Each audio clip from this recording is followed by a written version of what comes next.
ඉතින් අද අපේ ගමන පටන් ගන්නේ හංගේරියාවේ බුඩාපෙස්ට් වලින්. කවුරුත් වැඩි කතා නොකරන යුරෝපයේ තියෙන තවත් ලස්සනම රටක් තමයි හංගේරියාව කියන්නේ. ඉතින් අද යමු මාත් එක්ක හංගේරියාවේ බුඩාපෙස්ට් වල තියෙන ලස්සන තැන් කිහිපයක් බලන්න.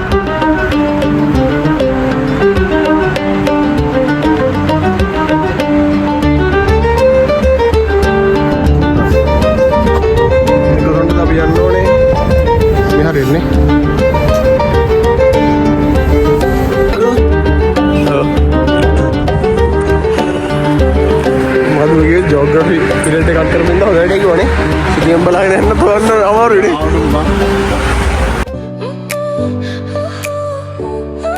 හංගේරියාව කියන්නේ මධ්‍යම යුරෝපයේ තියෙන ඉතා දියුණු රටක් විදිහට තමයි හඳුන්වන්නේ. මෙය රටවල් කිහිපයකම දේශ සීමාවලින් වෙන් වෙච්ච ලෑන්ඩ් රටක් විදිහට හඳුන්වන්න පුළුවන්. ඉතින් මෙහි තියෙන ඉතා දියුණු පබ්ලික් ට්‍රාන්ස්පෝර්ට් සිස්ටම් එක නිසා හංගේරියාවේ සංචාරය කරන සංචාරකයන්ට ඉතා පහසුවෙන් සංචාරය කරන්න පුළුවන්කම තියෙනවා.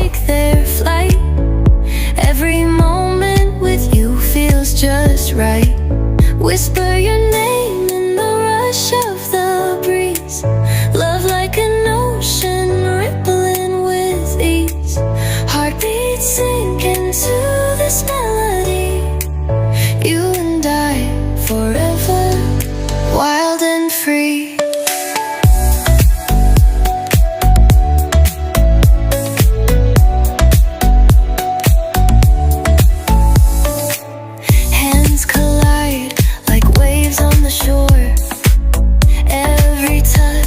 Me craving more.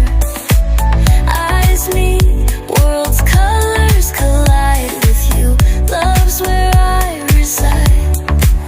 Whisper your name in the rush of the breeze.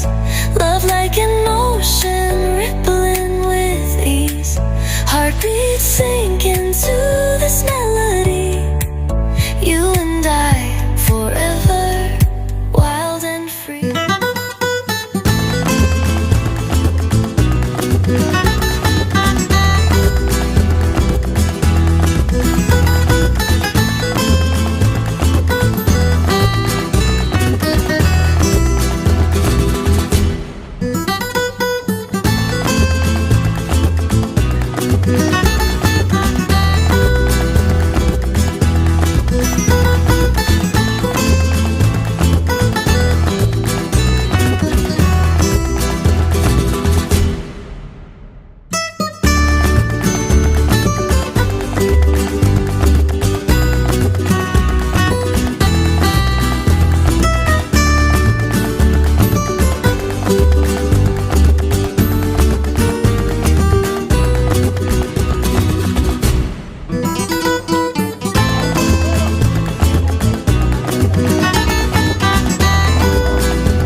شوقا يا حبيبي إلي فاض قلبي عشقا بالصلاة عليك طارت روحي حبا في المنام إليك رغم كل كربا سيدي لبيك قلبي في المدينة وجد السكينة قال يا نبينا السلام عليك قلبي في المدينة وجد السكينة محمد نبي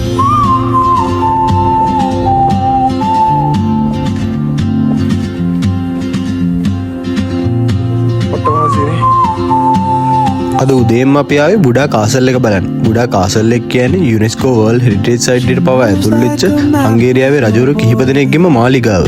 A whisper caught in the wind. I see her boots at the corner cafe with a notebook and a grin.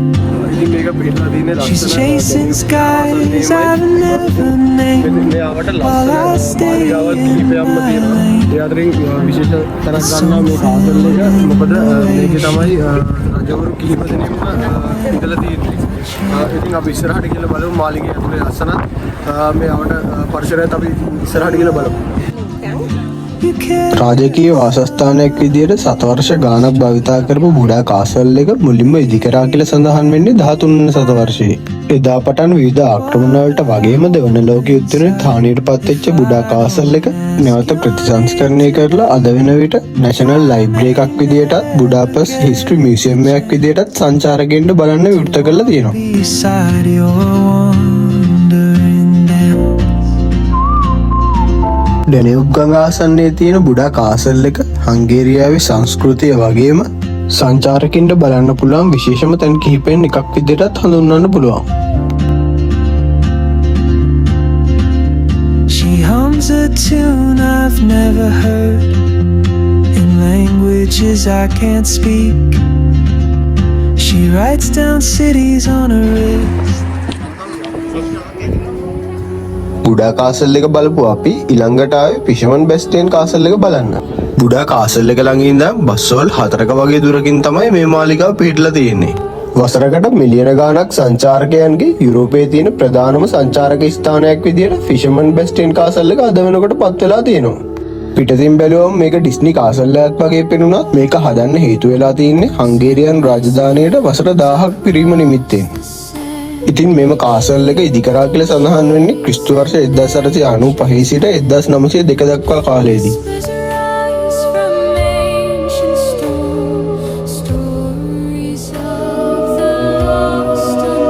හංගේරියන් රාජ්‍යයට වසර 1000ක් පිරීම නිමිත්තෙන් හදපු මෙම castle එකට ෆිෂර්මන් බෙස්ටියන් කියන නම ලැබිලා තියෙන්නේ එවකට මේ ප්‍රදේශය ආරක්ෂා කරපු මසුන් අල්ලන ගම්වාසීන්ට උපහාරයක් පිණිස.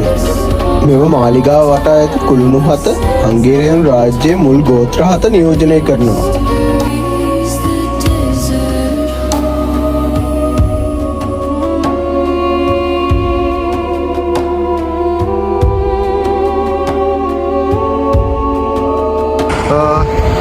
උදේම මෙන්න මොකද මෙතනට ඉරේලිය වුණාම ඇත්තටම ලස්සනම තියෙනවා. ආඩ ලස්සන ෆොටෝස් ගන්න පුළුවන් තැන. ඉතින් හැම කෙනෙක්ම බුඩාපෙස්ට් එන්න හිතන් ඉන්නවා නම් හංගේරියාවේ අනිවාර්යයෙන්ම එන්න ඕනේ තැනක් විදිහට මේකත් ඔයාලගේ බකට් ලිස්ට් එකට දාගන්න. ඇත්තටම ලස්සනයි මේ කාසල් එක. අපි ඉස්සරහට ගිහලා බලමු තවත් ලස්සන තැන් මේ කාසල් එක ඇතුලේ. ඉතින් අපි යමු ඉස්සරහට.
යන්නේ පාර්ලිමේන්තු එකට. අද අපේ තියෙන පාර්ලිමේන්තු එකේ අපිට ඉතින් වාහන අපි පාවිච්චි කරන්නේ අපි මොකද සල්ලි අපි ඉතුරු කරගෙන ඉඳලා අපි පබ්ලික් ට්‍රාන්ස්පෝර්ට් එක තමයි දැන් යන්නේ. අපි පාර්ලිමේන්තු එකට යමු.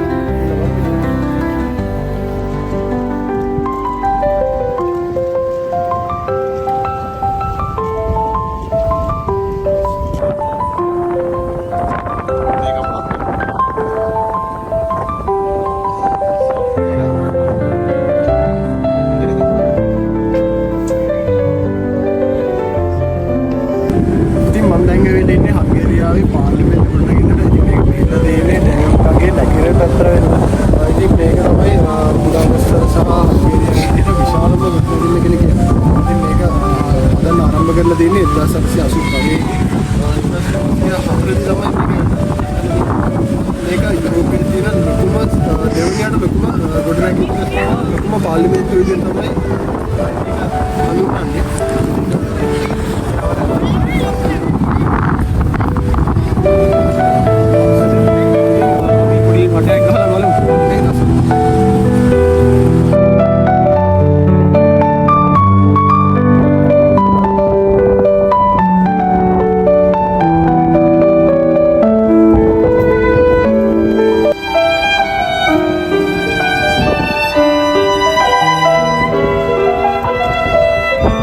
ඉතින් මම දැන් ඇවිල්ලා ඉන්නේ හංගේරියාවේ බුදාපෙස්ට් වල තියෙන තවත් වැදගත් ස්ථානයකට. ඉතින් මෙතන තියෙන විශේෂත්වය තමයි මෙතන හංගේරියානු හිතවාදීන් වෙච්ච විකාශකයන්ව ඇරෝකොස් කියන පක්ෂයෙන් සමාජිකයන් විසින් 1945 දී වෙඩිතබා මරලා දෙනවා. ඉතින් ඔවුන්ගේ විශ්වාසම් පාවහන් මෙතන ගලවන්න කියලා ඔවුන්ට වෙඩිතබා තමයි මේ ගඟට මෙතන විදිහට මරලා දෙන්නේ.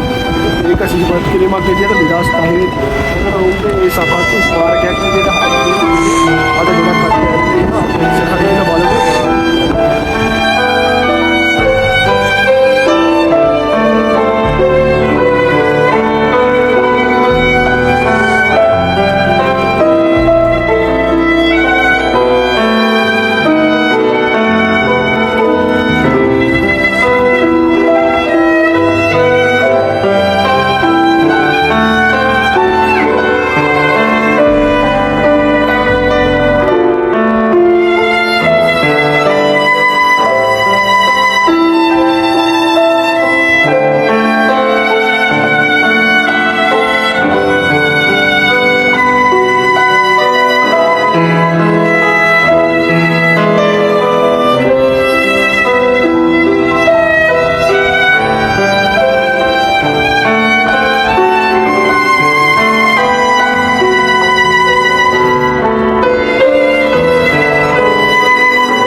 बतलाता नहीं, पर अंधेरे से डरता हूँ मैं माँ। यूं तो मैं दिखलाता नहीं, तेरी परवाह करता हूँ मैं माँ। तुझे सब है पता है ना माँ, तुझे सब है पता